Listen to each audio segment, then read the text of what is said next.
semua pejuang kuliah 2022.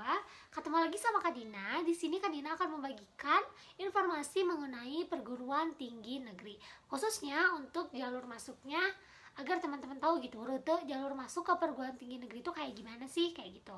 Oke, sebelum lanjut ke videonya, alangkah baiknya teman-teman untuk klik tombol subscribe di bawah. Jangan lupa like, share, dan komen dong, ceritain gitu pengalaman teman-teman selama sudah beberapa kali gitu mencoba masuk ke perguruan tinggi negeri ini. Oke, gak lama-lama lagi, kita lanjutin aja ke videonya. Oke, tentang informasi perguruan tinggi negeri. Teman-teman udah tahu kan kalau perguruan tinggi itu ada dua, ada yang negeri sama ada yang swasta. Perguruan tinggi negeri atau PTN, perguruan tinggi swasta atau PTS gitu ya. Nah, kalau ke perguruan tinggi negeri itu ada dua jalur teman-teman masuk kurang lebih.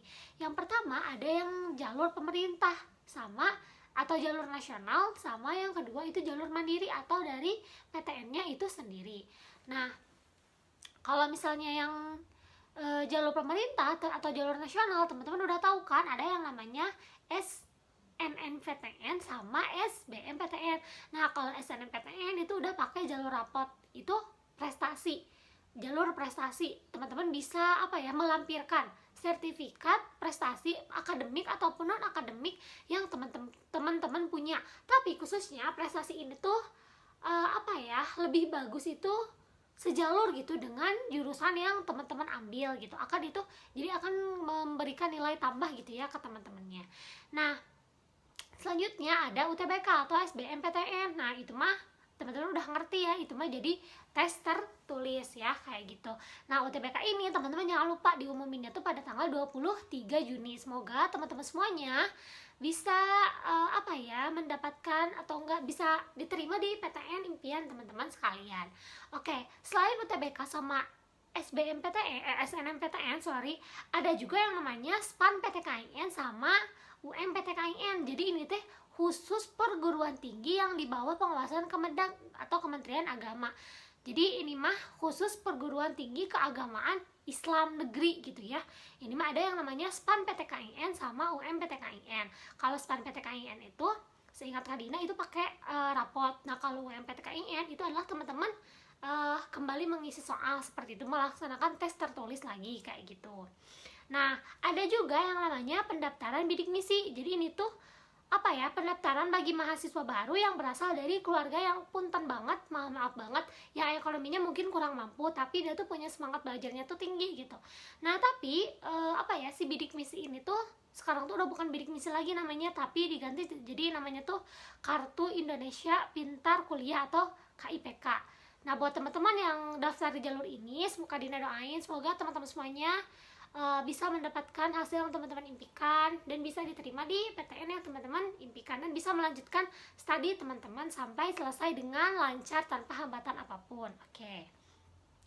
Untuk jadwal dari atau rute dari pendaftaran perguruan tinggi ini, yang pertama tuh adalah SNMPTN. Teman-teman pasti udah hatam banget sama SNMPTN sama SBMPTN. Ini udah kita lewatin SNMPTN dulu, setelah SNMPTN diumumkan baru yang namanya SBMPTN.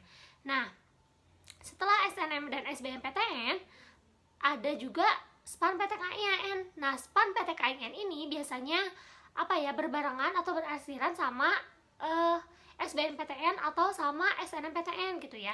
Karena kan SPAN PTKIN ini menggunakan nilai rapot juga gitu ya, sama.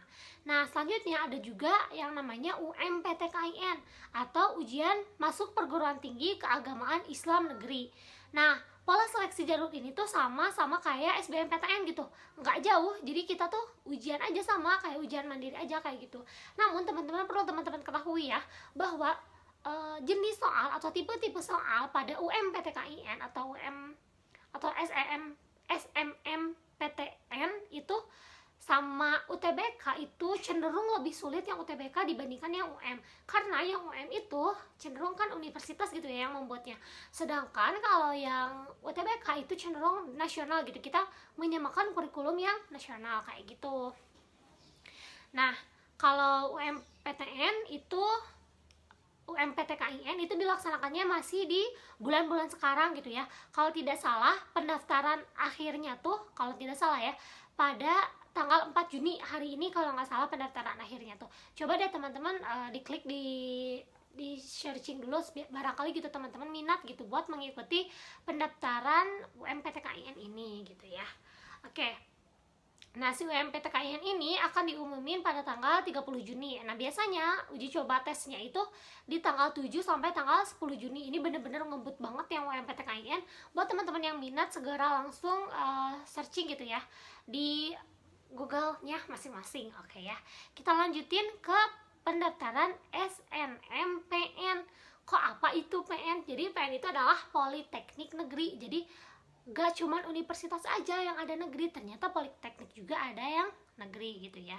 Nah, sebelum jalur SNMPN ini dulu tuh namanya itu adalah PMDKPN atau Penelusuran Minat dan Kemampuan Politeknik Negeri. Nah, jalur pendaftaran dari Politeknik Negeri ini pertama tuh teman-teman tuh dari bulan Januari. Nah, pengumumannya tuh kemarin tanggal 6 April. Kalau ini berarti teman-teman udah nggak bisa lagi gitu ya, kayak gitu. Nah, selanjutnya adalah UM atau SMMPTN atau Seleksi Mandiri Masuk Perguruan Tinggi Negeri. Itu mah teman-teman bisa mungkin mencari informasi di universitas-universitas teman-teman yang teman-teman inginkan. Di sini Kak Dina kasih tips sedikit ya. Jadi untuk teman-teman yang ngebet banget pengen ke perguruan tinggi negeri, teman-teman itu sebelum memikirkan teman-teman mau kuliah di universitas mana, di universitas ini atau universitas, tapi teman-teman tuh yang pertama harus teman-teman pikirin tuh adalah jurusannya. Kadang nih sesuai pengalaman Kak Dina, banyak banget teman-teman Kak Dina yang salah jurusan gitu. Jangan sampai teman-teman kayak gitu. Jadi sebelum teman-teman mikirin perguruan tinggi negeri atau perguruan tinggi swasta, alangkah baiknya teman-teman pikirin dulu, fixin dulu judul teman-teman itu maunya jurusan teman-teman itu maunya yang mau jurusan apa. Apakah teman-teman minatnya ke sains atau teman-teman minatnya ke sosial. Itu teman-teman benar-benar harus di fixin dulu, harus benar-benar yakin sama pilihan teman-teman, karena kuliah ini nggak cuma setahun 2 tahun tapi 3 tahun, 4 tahun kalau yang dia sarjana. Kalau yang diploma mungkin 3 tahun ya. Nah, kuliah itu nggak cuman kayak sekolah gitu-gitu doang, enggak, tapi kuliah ini bener-bener menguras mental teman-teman, kayak gitulah secara bahasa kekiniannya gitu ya. Oke, kita runutkan lagi. Kalau perguruan tinggi negeri itu punya beberapa jalur masuk, ada SNMPTN, SBMPTN, sama SMMPTN. Terus ada juga perguruan tinggi yang keagamaan atau yang di bawah pengawasan Kemenag. Ada SPAN PTKIN sama UMPTKIN. Terus ada juga seleksi buat masuk ke Politeknik Negeri atau SNMPN kayak gitu. Oke, sekian mungkin pemaparan video yang Kak Dina sampaikan. Semoga teman-teman bisa mengerti gitu apa yang Kak Dina paparkan. Maaf banget kalau ada beberapa penjelasan yang mungkin keliru atau yang mungkin kurang jelas. Semoga teman-teman berkenan untuk memahami gitu ya. Oke, terima kasih sudah menonton. Sampai bertemu lagi di video berikutnya.